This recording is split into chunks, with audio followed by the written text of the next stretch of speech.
जय हिंद साथियों, हमारे परिवार बिहारी क्लासेस में आपका शुभ स्वागत है। तो आज हम एसएससी एमटीएस एग्जाम के आगे आने वाले टॉप 25 एक्सपेक्टेड क्वेश्चन को एक्स्ट्रा फैक्ट के साथ देखेंगे। यह सभी प्रश्न पिछले 36 शिफ्टों में पूछे गए प्रश्नों के बेसिस पे आपके लिए तैयार किया गया है। साथियों, आप इन सभी प्रश्नों को प्रैक्टिस करके जाएं। इस वीडियो में हर वो प्रश्न टाइप देखने को मिलेगा जो टीसीएस सभी शिफ्टों में सवाल पूछ रहा है। इसे प्लीज़ आप अंत तक देखें। तो देर ना करते हुए हम जल्दी से इस वीडियो को शुरू करते हैं। हम पहला सवाल देख लेते हैं दोस्तों, जो कि एक करंट अफेयर का क्वेश्चन है। आईसीसी अंडर 19 महिला T20 विश्व कप 2023 का विजेता टीम कौन रहा? तो हाल ही में अंडर 19 महिला T20 विश्व कप हुआ है, जिसका विजेता टीम भारत रहा है। इसका आयोजन स्थल पूछ दिया जाएगा तो दक्षिण अफ्रीका में इसका आयोजन किया गया है और भारत की तरफ से कैप्टन शेफाली वर्मा थी। दूसरा प्रश्न देखते हैं दोस्तों, यूक्रेन की राजधानी कीव किस नदी के किनारे स्थित है? यह एक चर्चित विषय का क्वेश्चन है। रशिया और यूक्रेन युद्ध से यूक्रेन की राजधानी कीव है और कीव है नीपर नदी के किनारे स्थित। इसे याद रखिएगा, कीव नीपर नदी के किनारे स्थित है। और जापान की राजधानी टोक्यो है और यह याराकावा नदी के किनारे स्थित है। जापान की राजधानी टोक्यो याराकावा नदी के किनारे स्थित है। और रूस की राजधानी मास्को है, यह मास्कोवा रिवर के किनारे स्थित है। यह फैक्ट याद रखिएगा, अगले शिफ्टों में पूछा जाएगा। अगला प्रश्न देखते हैं दोस्तों, हमारी आकाशगंगा से सबसे निकट पड़ोसी आकाशगंगा कौन सा है? यह भूगोल का एक प्रश्न है। हमारी आकाशगंगा का सबसे निकट पड़ोसी आकाशगंगा पूछा जाएगा तो देवयानी हमारा राइट आंसर हो जाएगा, जिसे हम एंड्रोमेडा के नाम से भी जानते हैं। इसकी दूरी पूछ लिया जाता है तो 20 लाख प्रकाश वर्ष इसकी दूरी है। चौथा प्रश्न देखते हैं दोस्तों, वयस्क मताधिकार का उम्र 18 वर्ष किस संशोधन द्वारा किया गया? तो पहले वयस्क मताधिकार का उम्र 21 वर्ष था और इसकी उम्र घटाकर 18 वर्ष 61वां संविधान संशोधन से कर दिया गया। राइट आंसर हमारा 61वां संविधान संशोधन है और यह संशोधन 1989 ईस्वी में किया गया। उस समय भारत के प्रधानमंत्री राजीव गांधी थे। इसे भी याद रखिएगा। साथियों, आपके लिए प्रोवाइड किया गया है कंटेंट का यह तरीका आपको पसंद आता है तो प्लीज़ हमारे इस छोटे से चैनल को सब्सक्राइब कर लें। हमारे बहुत से साथी वीडियो तो देखते हैं परंतु चैनल को सब्सक्राइब नहीं करते। आपसे अनुरोध है, प्लीज़ हमें सपोर्ट करें, यहाँ से आपको ज़रूर लाभ होगा। तो अगला प्रश्न करंट अफेयर का देख लेते हैं। एबेल पुरस्कार 2023 से किसे सम्मानित किया गया है? तो हाल ही में एबेल पुरस्कार प्रदान किया गया, यह लुइस कैफ्रेली को दिया गया है। एबेल पुरस्कार गणित के क्षेत्र में दिया जाता है, जो कि अमेरिका देश द्वारा यह पुरस्कार वितरित किया जाता है। अगला प्रश्न देखते हैं, फिजिक्स का एक प्रश्न है। प्रेरकत्व का मात्रक क्या होता है? तो प्रेरकत्व का मात्रक हेनरी होता है। हेनरी प्रेरकत्व का मात्रक है। और विद्युत फ्लक्स का सही मात्रक क्या होता है? तो वोल्ट मीटर हमारा राइट आंसर हो जाएगा। अगला प्रश्न देखते हैं दोस्तों, हेली पुछल तारा कितने वर्ष बाद दिखाई पड़ता है? तो हेली पुछल तारा 76 वर्षों के बाद दिखाई देता है। पृथ्वी की सबसे नज़दीकी तारा पूछ लिया जाएगा तो सूर्य हमारा राइट आंसर हो जाएगा। पृथ्वी की सबसे नज़दीकी तारा सूर्य है। अगला प्रश्न, मच्छर भगाने वाली दवाओं में किसका प्रयोग किया जाता है? तो एलिथ्रीन का प्रयोग रसायन का प्रयोग मच्छर भगाने के दवा बनाने में प्रयोग किया जाता है। अग्निशामक वस्त्र बनाने में किसका प्रयोग किया जाता है? तो एस्बेस्टस। जो फायर ब्रिगेड में जो व्यक्ति ड्रेस पहने हुए होते हैं वे एस्बेस्टस के बने हुए रहते हैं। अगला प्रश्न देख लेते हैं। 9 एशिया का पहला फ्लोटिंग फेस्टिवल किस शहर में आयोजित किया गया? तो मंदसौर मध्य प्रदेश में एशिया का पहला फ्लोटिंग फेस्टिवल आयोजन किया गया है। और कंदरिया महादेव का मंदिर है जो कि मध्य प्रदेश के छतरपुर में स्थित है। अगला प्रश्न देखते हैं, नारियल का खाने योग्य भाग क्या कहलाता है? तो साथियों, नारियल का खाने योग्य भाग को हम भ्रूणपोष के नाम से जानते हैं। और लीची के खाने योग्य भाग, यह काफ़ी बार सवाल पूछा गया है। लीची के खाने योग्य भाग को एरिल कहते हैं। एरिल ध्यान रखिएगा। आगे देखते हैं दोस्तों, इलायची का वैज्ञानिक नाम क्या होगा?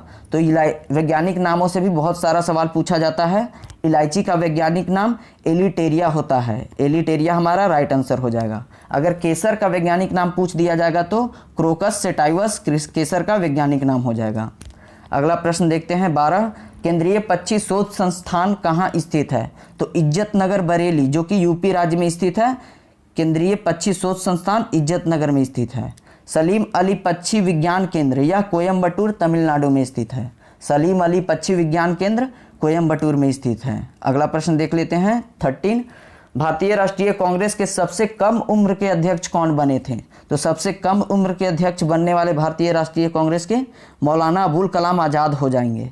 मौलाना अबुल कलाम आज़ाद राइट आंसर होगा। सबसे अधिक समय तक अध्यक्ष बनने वाले का भी रिकॉर्ड मौलाना अबुल कलाम आज़ाद के ही नाम है। अगला प्रश्न देखते हैं, किस मापन पद्धति को ब्रिटिश पद्धति कहते हैं? तो मैट्रिक पद्धति को हम ब्रिटिश पद्धति के नाम से जानते हैं। और MKS पद्धति जो कि मीटर, M का मतलब मीटर और K का मतलब किलोग्राम, S का मतलब सेकेंड, MKS पद्धति को हम ब्रिटिश पद्धति के नाम से जानते हैं। अगला प्रश्न देख लेते हैं दोस्तों, घूमती हुई वस्तु की गति ज्ञात करने वाला यंत्र क्या कहलाता है? गतिमान वस्तु की स्पीड ज्ञात करने के लिए गायरोस्कोप का प्रयोग करते हैं। गायरोस्कोप हमारा राइट आंसर हो जाएगा। अगर यह प्रश्न पूछा जाएगा कि समुद्र की गहराई मापने में किस यंत्र का प्रयोग किया जाता है, तो फैदोमीटर का प्रयोग समुद्र की गहराई मापने में किया जाता है। पश्चिमी मध्य रेलवे का मुख्यालय कहाँ है? तो पश्चिमी मध्य रेलवे का मुख्यालय जबलपुर मध्य प्रदेश में स्थित है। अगर यही प्रश्न पूर्व मध्य रेलवे का मुख्यालय पूछ दिया जाएगा तो हाजीपुर में इसका मुख्यालय है, जो कि बिहार राज्य में स्थित है। अगला प्रश्न देखते हैं दोस्तों, हुसैन सागर झील कहाँ स्थित है? हुसैन सागर झील तेलंगाना राज्य में स्थित है। इसकी आकृति हार्ट शेप का है। हार्ट शेप में हुसैन सागर की आकृति है। अगला प्रश्न देखते हैं, मोपिन किस राज्य का सांस्कृतिक उत्सव है? तो अरुणाचल प्रदेश में मोपिन उत्सव मनाया जाता है। और साथ ही साथ ड्री उत्सव भी अरुणाचल प्रदेश से ही संबंधित है। अगला प्रश्न देखते हैं दोस्तों, बिहार एवं उड़ीसा को बंगाल से कब अलग किया गया? बंगाल को से बिहार और उड़ीसा को 1911 ईस्वी में अलग किया गया। उस समय भारत के वायसराय लॉर्ड हार्डिंग थे। लॉर्ड हार्डिंग से कुछ फैक्ट याद रखेंगे। बंगाल का विभाजन जो रद्द किया गया था लॉर्ड हार्डिंग के ही समय किया गया था। और दिल्ली दरबार जब लगा था तो लॉर्ड हार्डिंग के समय ही लगा था। और कोलकाता से राजधानी दिल्ली शिफ्ट कर दिया गया, वह भी लॉर्ड हार्डिंग के ही कार्यकाल में। अगला प्रश्न देखते हैं 20, जल जन अभियान किस राज्य में चलाया जा रहा है? तो जल जन अभियान राजस्थान राज्य में चलाया जा रहा है। और साथ ही याद रखिएगा मुख्यमंत्री शुभ लक्ष्मी योजना, मुख्यमंत्री शुभ लक्ष्मी योजना का संबंध भी राजस्थान राज्य से है। अगला प्रश्न देख लेते हैं 21, ओमान और ईरान के बीच कौन सी जल संधि स्थित है? ओमान और ईरान के बीच हार्मुज जल संधि स्थित है। हार्मुज जल संधि हमारा राइट आंसर हो जाएगा। बेरिंग जल संधि अंतर्राष्ट्रीय तिथि रेखा के समानांतर है।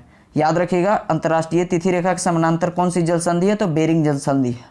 यह अमेरिका और रसिया के बीच स्थित है, बेरिंग जल संधि। 22वां प्रश्न, चीन का मैनचेस्टर किस शहर को कहा जाता है? तो संघाई शहर को चीन का मैनचेस्टर कहा जाता है। वहीं अगर भारत का मैनचेस्टर पूछ लिया जाएगा तो अहमदाबाद हमारा राइट आंसर हो जाएगा। 23वां प्रश्न देखते हैं, पंचायत का संबंध किस अनुच्छेद से है? तो पंचायत का संबंध अनुच्छेद 40 में वर्णन किया गया है।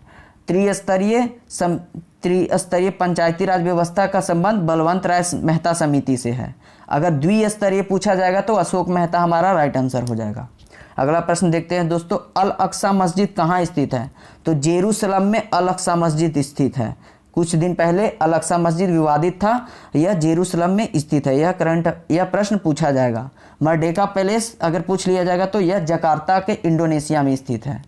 इंडोनेशिया के जकार्ता में मर्डेका पैलेस स्थित है। अगला प्रश्न देखते हैं लास्ट, चिली देश की राजधानी कहाँ है? तो चिली देश की राजधानी सेंटियागो है। अगर वही पूछ लिया जाएगा कि पेरू की राजधानी, तो लीमा हमारा राइट आंसर हो जाएगा। यह सभी दक्षिण अमेरिकी देश हैं। कोलंबिया की राजधानी बोगोटा होता है। तो यहाँ याद रखेगा, चिली की राजधानी सेंटियागो, पेरू की राजधानी लीमा और कोलंबिया की राजधानी बोगोटा। साथियों, यहाँ पे यह वीडियो समाप्त होता है। आप इस वीडियो को पुनः देखें और हमारे पुराने वीडियो को प्लेलिस्ट में देखकर जाएं। आपके एग्जाम में बहुत सारा क्वेश्चन सोल्व हो जाएगा। प्लीज़ हमारे इस चैनल को सब्सक्राइब कर लें। धन्यवाद।